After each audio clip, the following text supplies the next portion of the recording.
Una capitalización cercana a los 2 billones de dólares y con ello Amazon entra hoy en el Dow Jones, un índice norteamericano que parece que ahora vira más hacia el sector del consumo minorista. Pero todo esto va mucho más allá, entre implicaciones de los gurús que hoy mueven al mercado. Solo pasan segundos sobre las 8 en punto de la tarde y ya saben que nos quedamos hasta el cierre de Wall Street.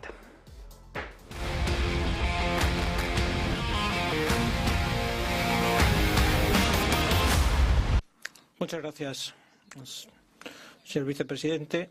Esta es una de las imágenes de la tarde, el Europarlamento haciendo balance, que ya toca antes de las elecciones, de lo que ha sido la legislatura y el mandato de Christine Lagarde al frente del Banco Central Europeo para los últimos 5 años de sus señorías que se sientan en el Parlamento Comunitario. Ella dice que el proceso de desinflación ha llegado, que está para quedarse, pero todavía insiste. Confianza para los mercados, confianza pide a los gobiernos y a quien la quiera escuchar. El proceso desinflacionista se espera que continúe, pero la Junta Directiva debe tener confianza de que habrá una sostenibilidad de cara a ese objetivo del 2%. Seguiremos dependiendo de los datos para saber cuál será la duración y el nivel de las restricciones, teniendo en cuenta las perspectivas de la inflación, las dinámicas de la inflación subyacente y también la fuerza de las políticas monetarias.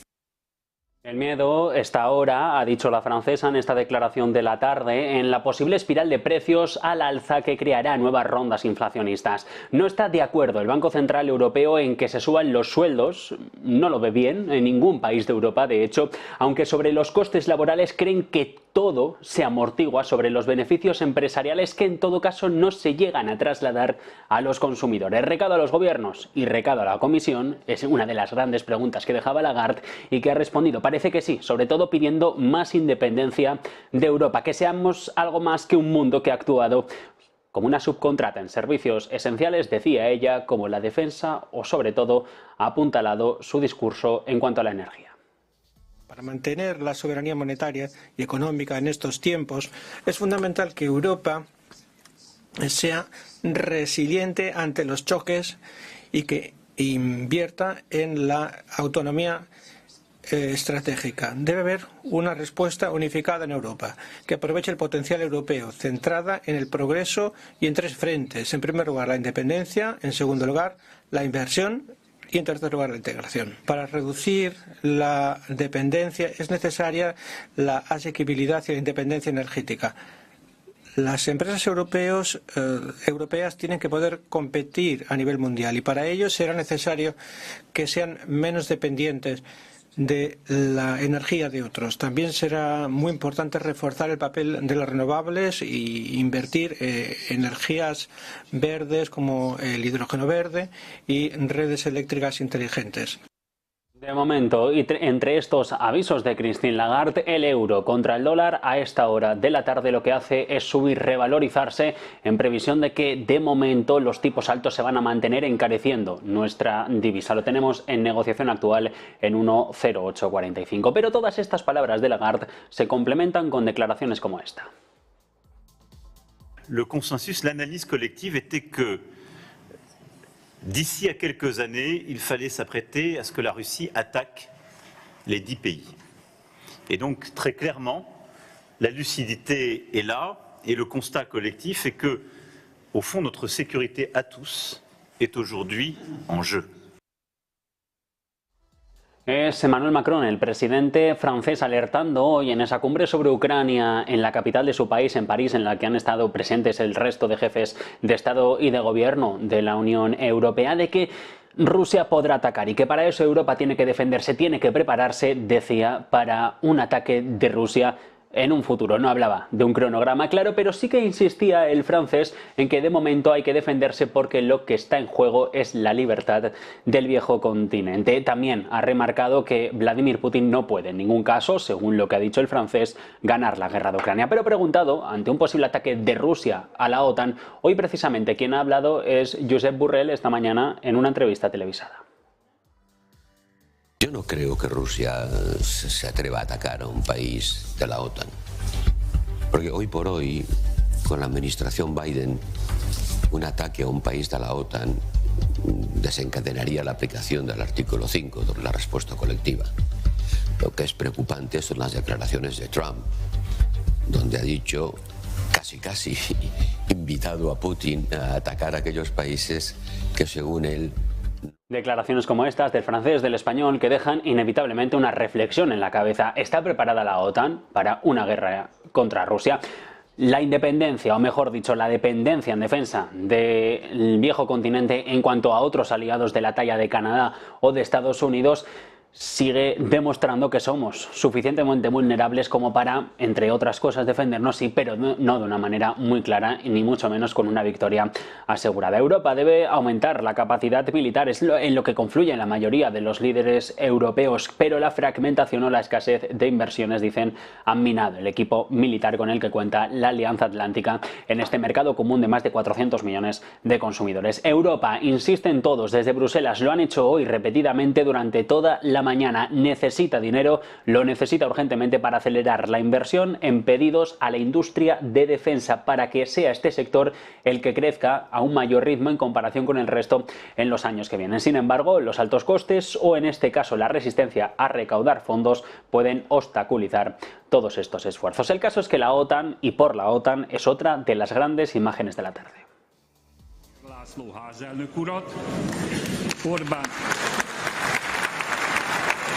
Son los aplausos esos que están viendo en el Parlamento húngaro que se han producido a eso de las 6 de la tarde, un pelín antes, después de que fuera esta Cámara Baja del territorio de Europa del Este el que finalmente ha dicho que sí, que están dispuestos a dejar entrar a Suecia dentro de la OTAN. El Parlamento de Hungría dando vía libre a Estocolmo para que entre en la Alianza Atlántica, y lo que van a ver en pantalla es la respuesta y la acepción que ha dejado sobre la mesa el secretario general Jens Stoltenberg, diciendo que los 32 socios harán más fuerte al bloque ahora que surgen polvorines dentro de este propio argumento militar que es la OTAN, foco puesto en Estados Unidos. Helsinki, Estocolmo, Finlandia, Suecia, dicho de otra manera, ya se van a convertir en los socios que conformen una alianza atlántica y que dejen con Rusia una frontera terrestre de más de 1.400 kilómetros. El presidente ruso Putin, que siempre ha clamado en contra de esta organización militar, insiste en que un hipotético ingreso de Kiev,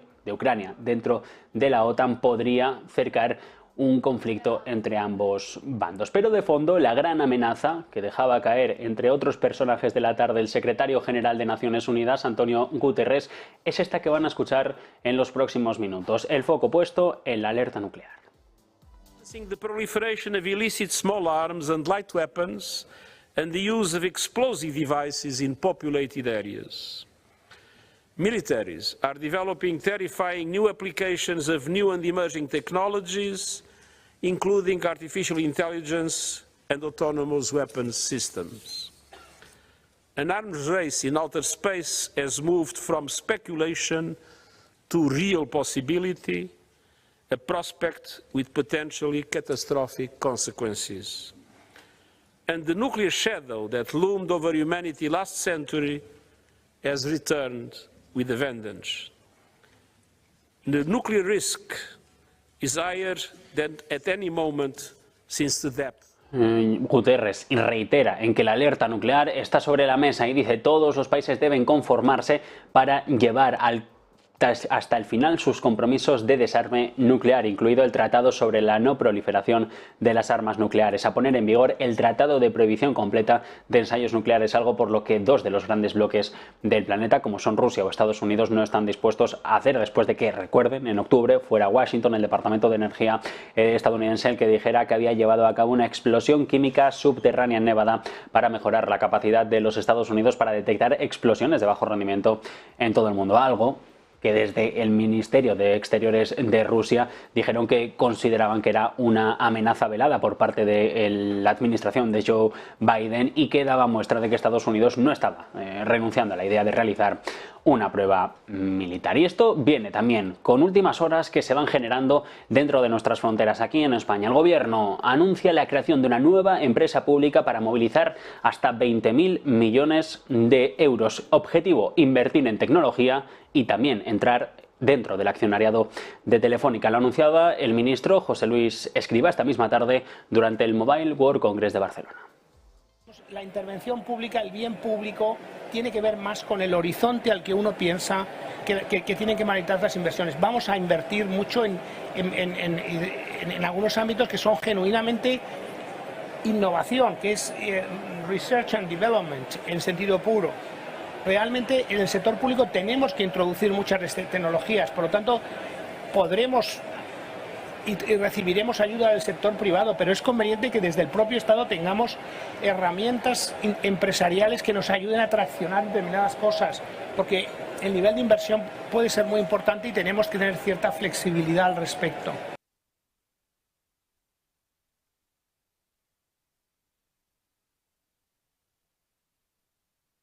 Bueno, son estas las declaraciones que escuchaban de José Luis Escrivá, dando cuenta de esa nueva sociedad de la que hablaba el ministro actual de Transformación Digital, que estará operativa en unos meses y cuyo propósito, en teoría, lo que dice el Ejecutivo, es administrar las participaciones del Estado en el sector de las teleco, y el foco puesto con el nombre propio que tenemos aquí en España, que es Telefónica. Más allá de 2.200 millones que serán necesarios para entrar en Telefónica, que parten de principalmente el PERTE de los chips, hay otro fondo dotado con 12.000 millones con el que el Gobierno quiere comprar esa participación de hasta el 10% dentro de la compañía de José María Álvarez Pallete. Y entre tanto, en Estados Unidos, parte de la crónica del día se escribe en torno al Partido Republicano en esa crisis política que surge por la formación de Donald Trump, la que ahora parece que va a entronar de una manera mucho más clara tras su victoria en Carolina del Sur hacia la carrera presidencial en la Casa Blanca, después de ganar esas primarias en el estado durante este pasado fin de semana y básicamente tener asegurada la nominación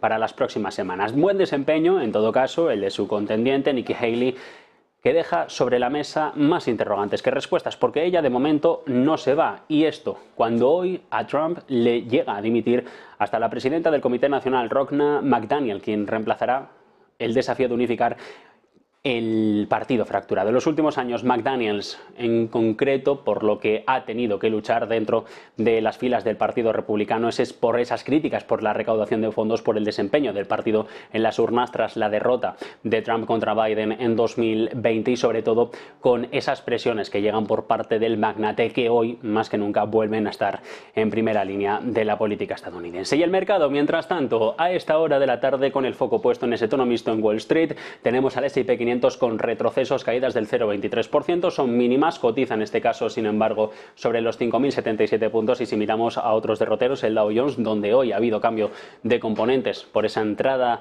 de Amazon y la salida de Walgreens, también está cayendo 9 centésimas, apenas es una caída poco pronunciada, pero los 39.100 enteros parece que pueden peligrar en algún momento hasta el cierre de la sesión. Tono mixto, con los inversores en parte digiriendo las palabras que escuchaban de su carta los inversores de este pasado fin de semana del gurú del mercado, al menos uno de ellos, de Warren Buffett. La carta del sábado fue la última de una serie de misivas de los accionistas mejor dicho, Warren Buffett a los accionistas de Berkshire Hathaway, que se remontan a 1965, cuando la sociedad inversora tomó el control de la empresa. Unos documentos que en parte son la viva imagen de cómo ha ido cambiando la idea de inversión del oráculo de Omaha, la evolución de Berkshire desde un fabricante textil en Nueva Inglaterra en dificultades hasta un conglomerado con una cartera e intereses comerciales que cubren desde seguros hasta finanzas o incluso ferrocarriles, energía y consumo. En el camino, Buffett ha instruido a los accionistas sobre el funcionamiento en la industria de los seguros, las reglas